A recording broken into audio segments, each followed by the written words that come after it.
Odchod z Európy bude skokom do tmy. Týmito slovami odštartovala kampaň za britské zotrvanie v Únii. Podľa jej šéfa, bývalého biznismena, rozkol s Bruselom ohrozí finančný vplyv Londýna i zamestnanosť. And that's why the choice facing us in this referendum is the biggest choice that we have had for perhaps a generation. Do we remain part of the largest free trade market on the planet, or do we walk away?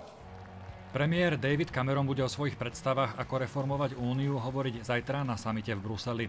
Podľa denníka Daily Telegraph medzi iným požaduje systém tzv. Červených kariet, vďaka ktorému by národné parlamenty mohli zastaviť nežiaduce smernice z Bruselu.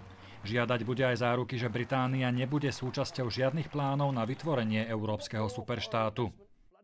Now we all know what's wrong with the EU. It's got too big, too bossy, too interfering.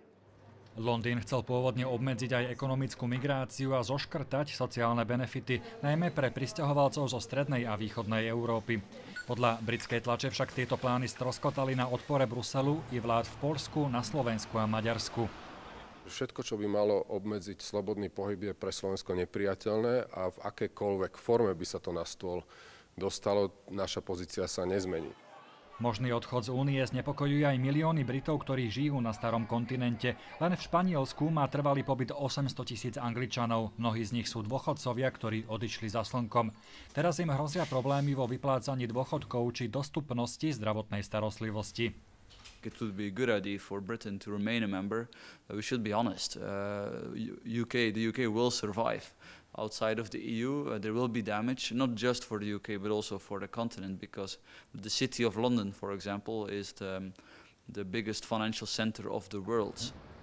Prieskumy ukazujú, že väčšina Britov chce zostať v Európskej únii. V posledných týždňoch však pre krízu s utečencami narastá aj počet odporcov. Asi pätina Britov stále nevie, ako by v referende hlasovala.